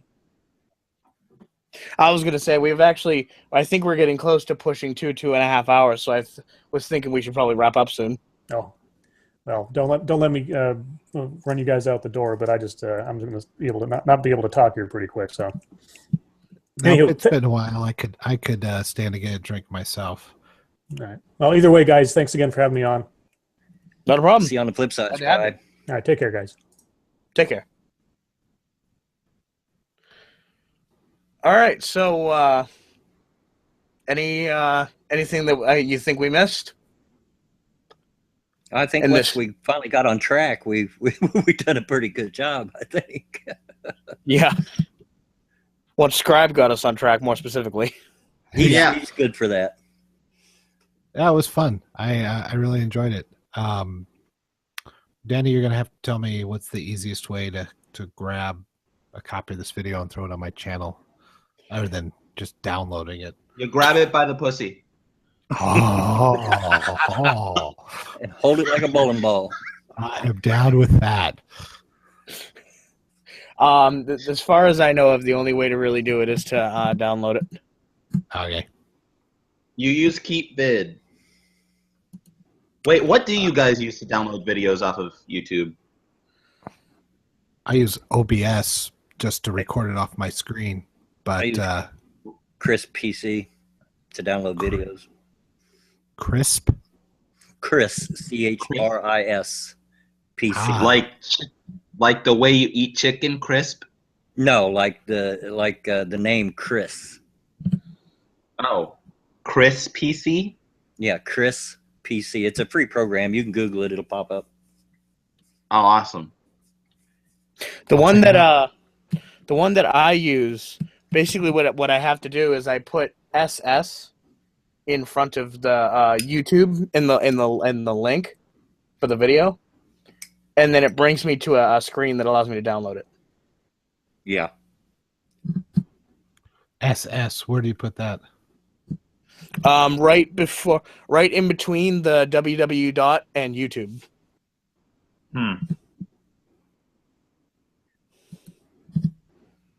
All very interesting. Absolutely. And you guys are welcome to all put this on your channels if you want. I don't care. Okay. But when you do what we do, you gotta know how to download them. Yeah. Yeah, I'm such a noob. Same. I only just started getting into this social justice warrior response thing just a month ago. I'm that much of a noob. Yeah, I used to do a podcast with a guy. I have an hour-long drive every day in my car, and I would carpool with a guy. We started doing a podcast, but then the bastard quit and got a job a lot closer, so I stopped doing that, and then this year I've been moving and moved into a new house, and got the kids and all that full time now. So just now started getting back into it and been trying out making YouTube videos. It's been fun. Yeah, I was that person that watched other people's channels and then just kind of decided one day, hey, I'm gonna do that too because fuck it. I actually taught me into it. For me it was what's his face?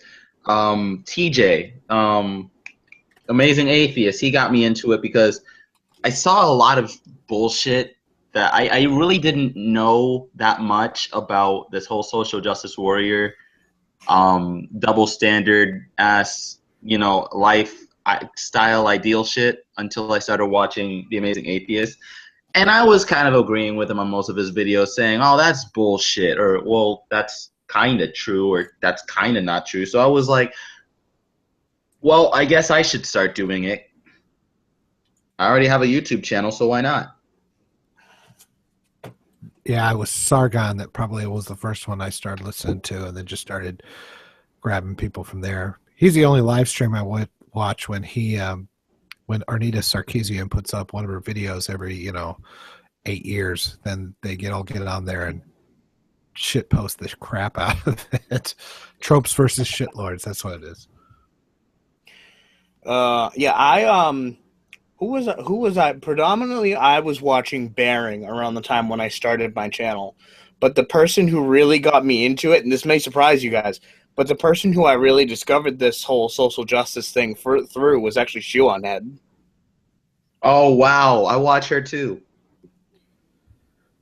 Yeah, Shoe's pretty good. She's amazing and funny. Yeah, she's good. I like Armored Skeptic. Armored Skeptic is a funny bastard. I can't even name off everybody I'm sub to. I've got like over 50, close to 60 subs, I think. That's why I'm right around there, Bloodwing. But Undoomed was probably my first sub. He blew me away. And Chris Reagan. Yeah, I like Chris. But it was Suit Yourself that got me into it. I just got in a conversation with him in one of his comment sections, and he kind of spurred me on. Then once I'd done it, he checked out my stuff, and he was one of my first subs. So, yeah, I don't have Bearing, but Sugar Tits subs me. I just got Bearing, and it's a little bit of a funny story. I know you're wanting to shut this down, Danny, but I'll say this real fast. It was just the other day I was talking to Toxic Hamster on what I call Twatter. And I'm new to Twitter. I'm new to it. And we were talking, and he said how Bearing had gave him a shout out and all that. And I made the statement and said, yeah, I doubt Bearing even knows I exist, but that's okay. I've had several other channels shout me out and so forth. What I didn't know is Bearing was still tagged in the conversation. And the next thing I know, I get a tweet from Bearing. It says, "There you go, cunt, subbed. Now don't let me down." There you go, cunt. Don't let me down. Don't disappoint me, son. Yeah. So you better do well, otherwise we'll have an international incident with Australia. Oh, Jesus Christ. We don't want that. New Zealand, okay, but not Australia. Our future is in your hands. All right. Well, Danny, I've really enjoyed this. I don't know if anybody else has anything else to say, but otherwise, I had fun. I did too. I did too. I think that we should do this again. I think this should be maybe like a once a month thing. The group of us convene to talk about all things in the wide world of politics. Absolutely. The only thing I request is not on Fridays, because Fridays I usually go do Base Mama's stream. Be fine by me. I'd prefer not Wednesdays because I'm usually in Liz's cancer stream at that point. I'll have to join some of these other streams and start interacting with some of these people. When's the next one? Well, if we say in a month's time, it'll probably be right after New Year's. Oh, I think that's cool with me. I don't know what I'm doing for New Year's. I'm semi-retired, so anytime's good for me as long as my wife's not trying to sleep. She works nights, so. I'm actually taking vacation the day after New Year's that week because I got to burn it, otherwise I lose it. So that would be a good week for me. Awesome. Well, now in closing statements, people who have watched the stream and or those of you crazy bastards who have made it to the end after I post this as a video. Yes, what the I fuck hope you is enjoyed wrong it. with you? Why are you still here? Jesus. Why are you still here? You could have been doing something productive with your time and you're just here. Fucking, are you kidding me? Brother Jesus. Bear, you sound just like John you enjoyed Podesta telling all the Hillary supporters to go home. If you enjoyed it, please like, comment, and also subscribe to myself and all these other wonderful channels here. Believe me, I wouldn't have had him here if I didn't think they had good content. No, I'm just kidding. Aww, Danny, you're making me blush. Anyways, thank you for watching, and have a good one.